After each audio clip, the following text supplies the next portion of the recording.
खबर मध्य प्रदेश के उमरिया जिले की है। बता दें कि प्रदेश की मोहन यादव की सरकार लगातार शिक्षा पर हर वर्ष लाखों करोड़ रुपए खर्च कर गुणवत्ता मुक्त शिक्षा देने की बात सोशल मीडिया और भाषणों में खूब किया करते हैं, लेकिन इसके बाद भी बच्चों के शैक्षिक स्तर में सुधार नहीं हो पा रहा। यही कारण है कि वही शासकीय विद्यालयों की अपेक्षा निजी विद्यालयों में बच्चों की संख्या दिन पर दिन बढ़ती जा रही है।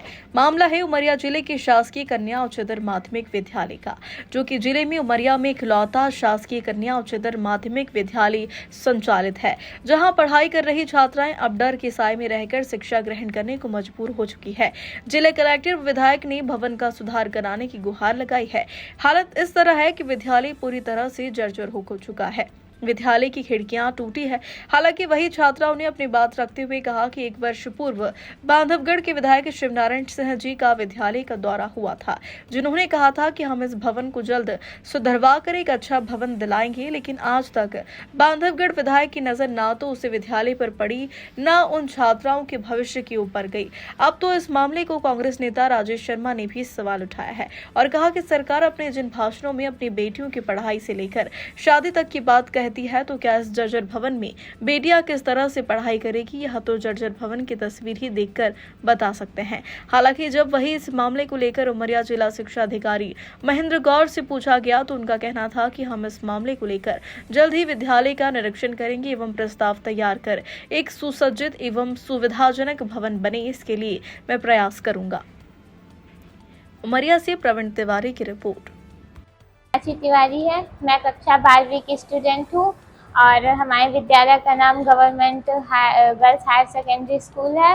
और मैं यहाँ समस्या तो बहुत सारी है। बरसात के टाइम में जब हम पढ़ने बैठते हैं तो हम लोग बड़े डर से पढ़ते हैं कि हमारे पढ़ते टाइम कहीं छत ना गिर जाए, और जब पढ़ते हैं तो ऊपर से पानी गिरता है जिससे हमारी सारी पुस्तकें भीग जाती हैं। हमारे टीचर्स अच्छा पढ़ाते हैं, लेकिन बस हम लोग डर के साथ पढ़ते हैं कि कहीं कुछ हो ना जाए, छत ना गिर जाए। और यहाँ जो विद्यालय है बहुत जर्जर हो गया, पुराना हो गया है, और इसकी वजह से हम लोग को बहुत डर रहता है। पानी गिरने के बाद गड्ढों में पानी भर जाता है, जिसके कारण मच्छर आते हैं तो हम लोग को काटते हैं। फिर उसके बाद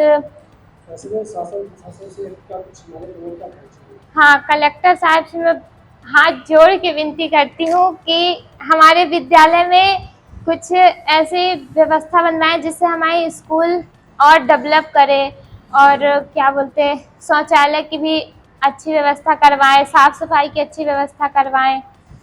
हाँ, एक बार आए थे, शिव नारायण सर आए थे यहाँ, वो देख के गए हैं, लेकिन अभी तक कोई सुधार नहीं हो रहा, कोई मरम्मत नहीं हुई, कुछ नहीं हुआ, बस वो देख के चले गए हैं। अभी तक तो हमें कुछ डेवलप होता दिख नहीं रहा है। बस देखिए, जब ये छात्रावास का भवन का निर्माण हो रहा था तब भी हमने इस बात को उठाया था।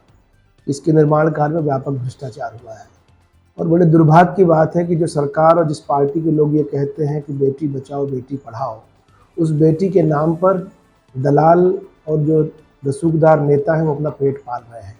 और बच्चियों की अगर आप बात सुनेंगे, कितनी परेशानी में वो बच्चियाँ, वो कह रही हैं कि हम पढ़ते हैं तो हमेशा ये डर लगा रहता है कि छत ना हमारे ऊपर गिर जाए।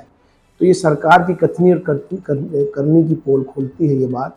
और हम एक बार पुनः प्रदेश के मुख्यमंत्री जी से मांग करते हैं कि जो आपका नारा है, जिसके भरोसे आपकी सरकार आज मध्य प्रदेश में है, जिस नारे पर आप सरकार में आए हैं कि बेटियों को हमको बचाना है और पढ़ाना है, उनकी सुरक्षा का ध्यान आपको रखना चाहिए।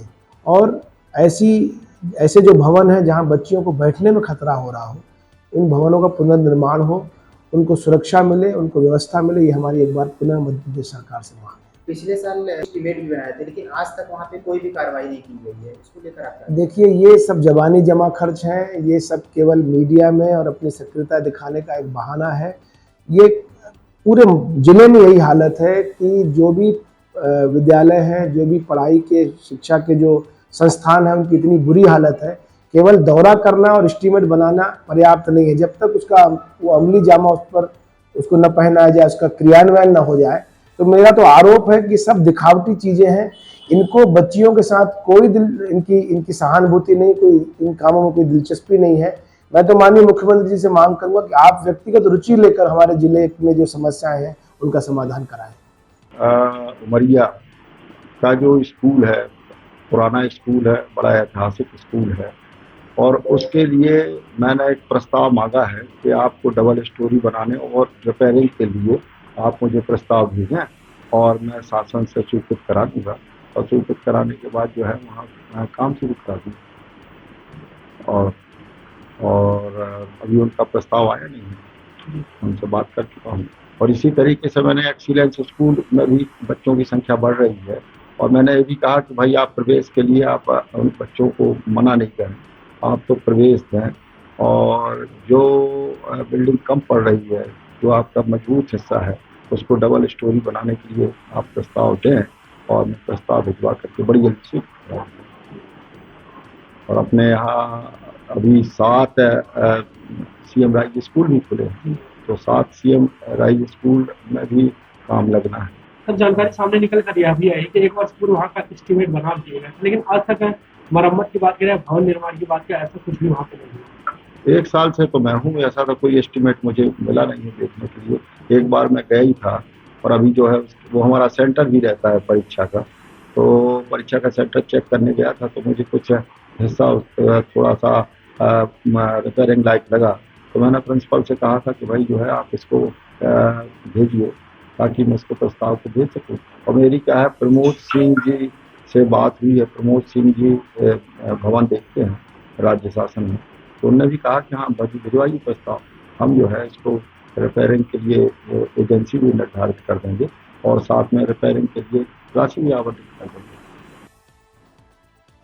जिला मुख्यालय में एकलौता कन्या हायर सेकेंडरी स्कूल है। यहाँ पे 6वीं से 12वीं तक के बच्चे पढ़ती हैं, और लगभग 800-900 से कम स्टूडेंट नहीं रहते यहाँ पे। अब थोड़ा सा कमरे की समस्या तो है ही है, मगर जिस हिसाब में बच्चियों की स्ट्रेंथ है उस हिसाब में यहाँ कमरों की समस्या है। और जो कमरे हैं तो उसमें अधिकांश कमरे में थोड़ा सा जर्जर हो चुके हैं। जैसे बरसात आया तो उनको अपने को मरम्मत कराना पड़ता है। जैसे सीट है जहाँ पानी टपक रहा है तो वहाँ नई सीट लगवाए, जहाँ बल्ली टूट जाए तो बल्ली लगा के इस तरह के हम हमारे बच्चों को मेंटेन करके बैठाते हैं हम लोग। सर, इसकी शिकायत आपने नहीं? नहीं, शिकायत नहीं। इसके संबंध में हमने वरिष्ठ कार्यालय को पत्राचार किए हैं, बल्कि के एक बार हमने विधायक जी को भी लाए, तो विधायक जी भी देख के एस्टीमेट भी बनवा चुके हैं, और वो कहे भी हैं कि मैं जो पीछे हाल है उस हाल को मैं मरम्मत में करवा दूंगा करके बोले हैं जी। विधायक जी कब अपने यहाँ आए थे? पिछले सत्र में आए थे। अच्छा, पिछले जी जी जी। तो सर, यहाँ पे देखा जाए जो लैब है, लैब भी पूरी तरीके से जर्जर है, तो लोगों को मतलब जो 11वीं 12वीं के बच्चे होते हैं उनका प्रयोगशाला कैसे होता है? अब प्रयोगशाला भी मानिए तो एक ही कमरा है भाई, और कमरे है ही नहीं है, तो एक कमरे में हमारे तीनों सब्जेक्ट के माने जीव विज्ञान के, भौतिक शास्त्र के, रसायन के सब बच्चियां बारी बारी से सीख जाके पर वो जो सीखना है सीखते हैं प्रयोगशाला में।